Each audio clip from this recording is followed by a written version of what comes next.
had 18 minutes to save a $20 million product launch when I discovered my colleague had deleted our entire codebase.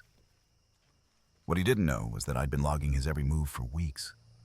The look on his face when I played the security footage in front of our entire executive team is something I'll never forget. 3 months earlier, our office was buzzing with the kind of energy that only comes with a major product launch on the horizon. Our team had been working for nearly 2 years on NextGen, a revolutionary AI-powered analytics platform that would either make or break our company's future. As project lead, I'd poured everything into this. Weekends, late nights, missed anniversaries. The fluorescent lights of our open-plan office had become more familiar than my own living room. That Tuesday morning, I arrived early as usual. The office was quiet except for the hum of the HVAC system and the occasional ping from the coffee machine finishing its warm-up cycle.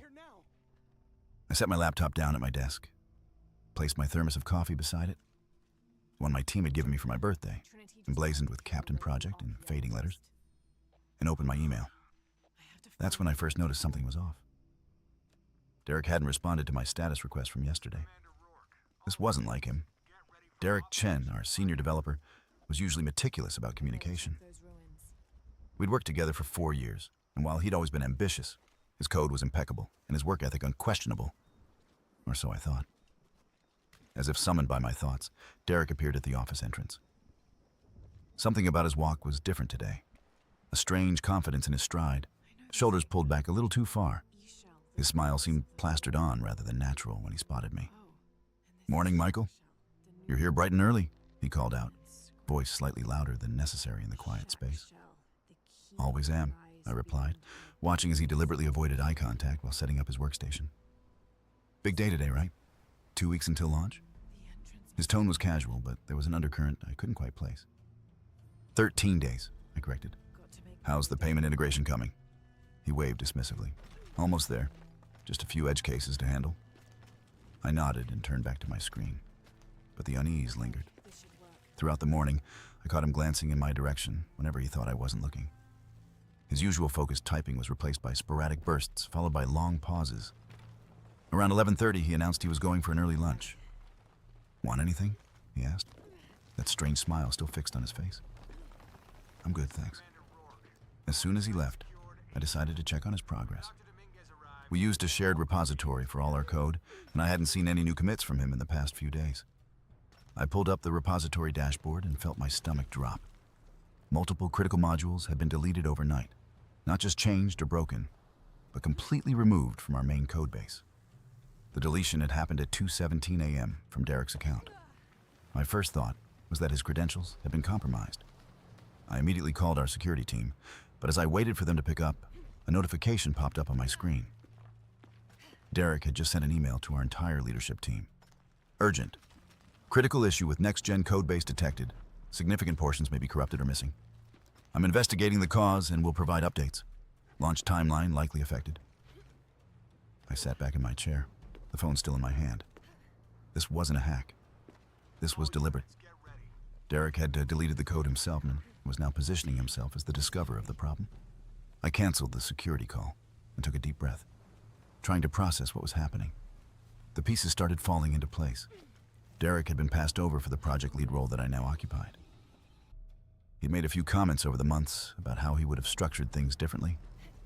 And 2 weeks ago, I'd overheard that he'd interviewed with our main competitor.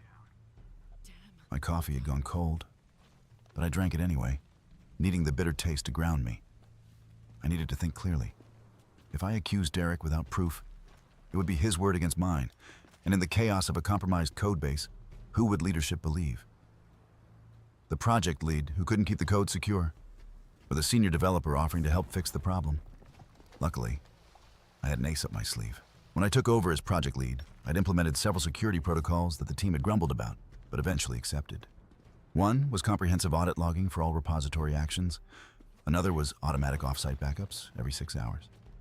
And the third was recording all admin access to our development servers, video, audio, and keystrokes. I pulled up the audit logs first. There it was, a clear record of Derek's account methodically deleting core modules, one after another, in the middle of the night. But he could claim his account was compromised. I needed more. I accessed our backup system next. The most recent backup was from 8 p.m. the previous evening, before the deletions. We hadn't lost everything. Relief washed over me, but I kept it in check. I didn't restore anything yet. I needed Derek to believe he'd succeeded. Finally, I checked the admin access records. Derek had used a security badge to enter the office at 1:43 a.m. The camera footage showed him at his desk, face illuminated by his monitor's glow as he systematically destroyed 2 years of work. There was no mistaking his identity or his intent. I downloaded everything to a secure drive just as people started returning from lunch. Derek sauntered in last, a takeout bag in hand and that same strange smile on his face. "Any word on those code issues?" I asked casually. His expression shifted to practiced concern. "It's worse than I thought. Looks like we've lost major components. I'm trying to recover what I can, but..." He trailed off, shaking his head gravely. "That's terrible," I said, matching his tone. "Have you figured out how it happened?" "Could be anything. A bad merge, server corruption, maybe even..." He hesitated dramatically. "Corporate espionage. Our competitors would love to see this launch fail." I nodded thoughtfully. "Well, I appreciate you taking the lead on this. I should probably inform the executive team." "Already did," he said quickly. "They've called an emergency meeting for 4 p.m. I'll present my findings there." Of course he had. I thanked him and returned to my desk, feeling his eyes on my back the entire way. For the next few hours, I watched as he put on a show of frantic work, occasionally sighing loudly or muttering about the severity of the damage. Meanwhile, I quietly prepared my own presentation. By 3:30, word had spread throughout the office. Our CEO, Jennifer, stopped by my desk, her face tense. "Michael, this is a disaster. 2 years of work, millions in investment." She didn't need to finish the thought. "I'm aware of the situation," I said carefully. "I think you should reserve judgment until the meeting." She gave me a strange look, but nodded and continued on to Derek's desk. I watched as he launched into an animated explanation, gesturing at his screen and shaking his head solemnly. Jennifer's shoulders slumped more with each word.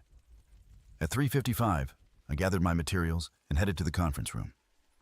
It was already filling up with anxious faces. Our entire leadership team, key developers, even some board members who happened to be in town. Derek arrived last, carrying a stack of hastily printed reports. He barely glanced at me as he took a seat directly across from the CEO. Jennifer called the meeting to order, her voice tight with stress. "As you all know, we've encountered a serious setback with Next Gen. Derek has discovered significant code loss that threatens our launch timeline. Derek, please bring everyone up to speed." Derek stood and distributed his reports. "Thank you, Jennifer.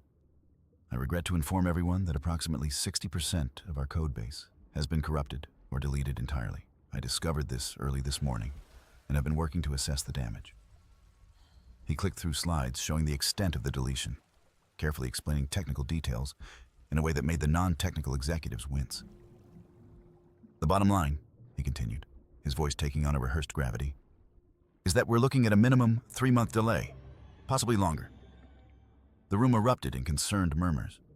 Our CFO started calculating the financial impact out loud. The marketing director began frantically typing, presumably canceling launch events. Through it all, Derek maintained his somber expression, though I caught the slight twitch at the corner of his mouth, the barest hint of satisfaction. "However," he said, raising his voice slightly to regain attention, "I believe I can recover much of the lost work. With the right resources, and if I'm given full authority over the recovery effort, I might be able to get us back on track within 4 to 6 weeks. And there it was, his play. Create a crisis, position himself as the savior, and in the process, effectively take control of the project.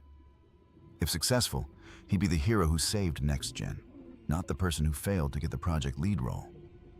And if he couldn't fix it in time, well, the damage was already catastrophic. Who could blame him for not performing miracles?" Jennifer looked at him with desperate hope. "You can fix this?" "I believe so," he said with practiced humility. "It won't be easy, but with my expertise in system architecture and deep knowledge of the code base, I stand the best chance." "Thank you, Derek," Jennifer said. "Michael, do you have anything to add?"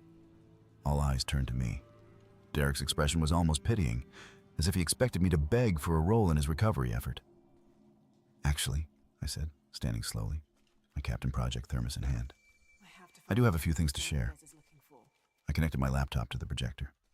"First, I want to assure everyone that our launch will proceed as scheduled. Derek scoffed. Michael, I appreciate your optimism, but you need to face reality. The code is gone. Is it? I asked mildly, taking a sip from my thermos. Because according to our backup system, we have a complete copy from 8 p.m. yesterday, before any deletions occurred. I pulled up the backup logs. Derek's expression flickered briefly. That's good news, he said carefully. But we still need to determine how this happened to prevent it from recurring. I agree completely, I said. Which is why I've been reviewing our security protocols.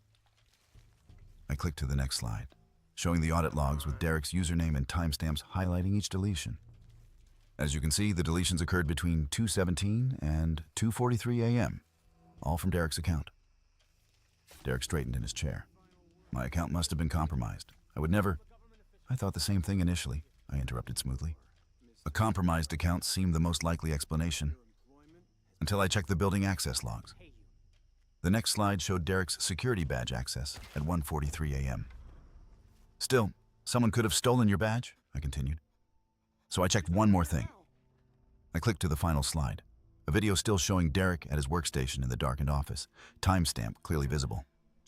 As part of our security protocol for Next Gen, all admin-level access to our development servers is recorded.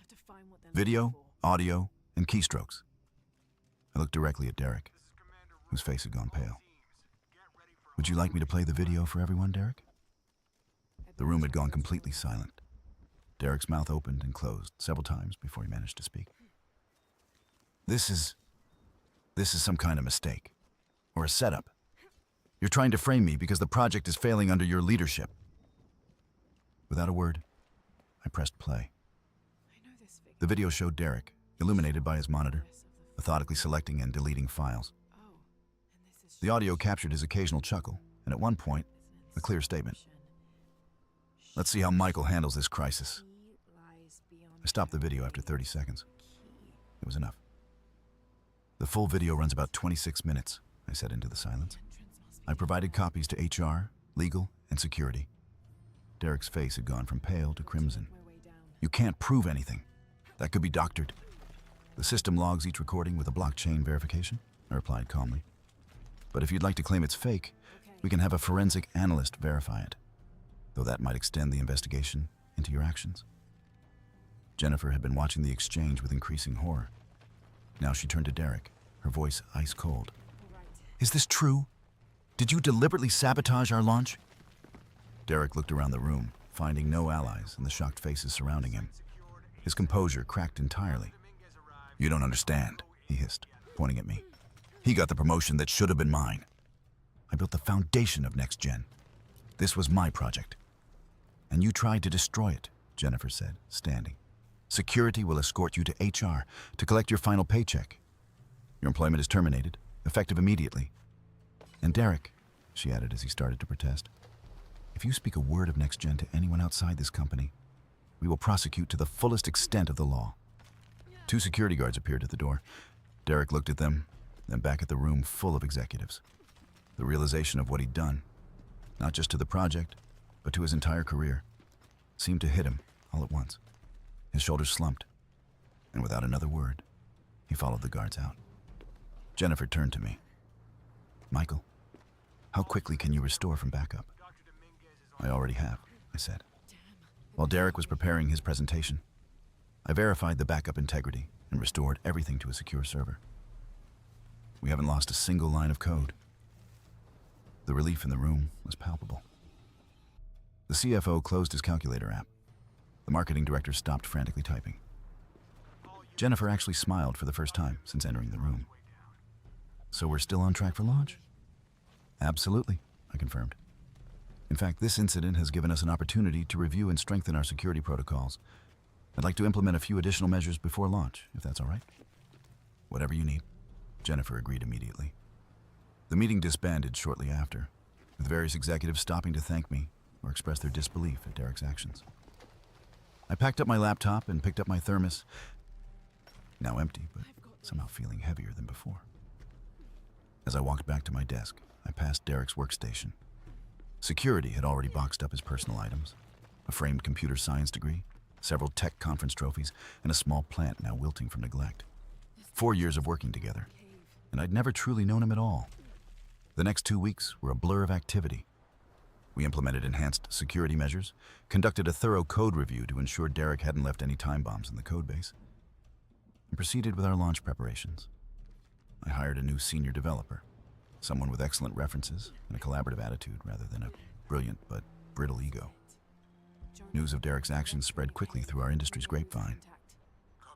He'd been interviewing with our main competitor, but that offer evaporated once they heard what he'd done. No tech company would risk hiring someone who had deliberately sabotaged their employer's flagship product. Last I heard, he'd left the state entirely. Launch day arrived right on schedule. Our team gathered in the main conference room, watching the live stream of our CEO unveiling Next Gen at TechCrunch. The applause when she demonstrated the key features was thunderous. Pre-orders started pouring in immediately, exceeding even our most optimistic projections. After the presentation, Jennifer called me directly from the event. "We did it, Michael. The response is incredible." "Congratulations," I said, genuinely happy for her and the company. "The team here is celebrating already." "This is your victory too," she insisted. "If you hadn't caught Derek's sabotage, I don't even want to think about it." After we hung up, I stepped away from the celebration for a moment. From my office window, I could see the skyline of the city, buildings lit up against the darkening evening sky. Somewhere out there, Derek was watching his former colleagues succeed without him, knowing he'd thrown away his career for a moment of petty revenge. I felt no satisfaction in his downfall, only a lingering sadness that it had come to this. Trust, once broken, leaves jagged edges that never quite fit back together the same way. A knock at my door interrupted my thoughts. It was Priya, one of our junior developers who had stepped up admirably after Derek's departure. "Hey, Captain Project," she said, smiling at the nickname. "We're popping champagne in the break room. You coming?" I glanced at my desk where my thermos sat, recently refilled. I kept using it despite the fading letters, a reminder that even when things seem secure, vigilance matters. "Absolutely," I said, picking it up. I wouldn't miss it. As I joined my team in celebration, I realized something important. Derek's betrayal hadn't made me more suspicious or cynical. Instead, it had reinforced my belief in good processes, in transparency, and in building teams based on mutual respect rather than just raw talent. 6 months later, Next Gen had exceeded all sales projections and was being hailed as a game changer in the industry. We'd expanded the team, moved to larger offices, and were already planning the next version. My Captain Project thermos still sits on my desk, the letters now almost completely worn away. But I keep it as a reminder. Not of betrayal, but of resilience. Trust the process, verify everything, and always keep backups.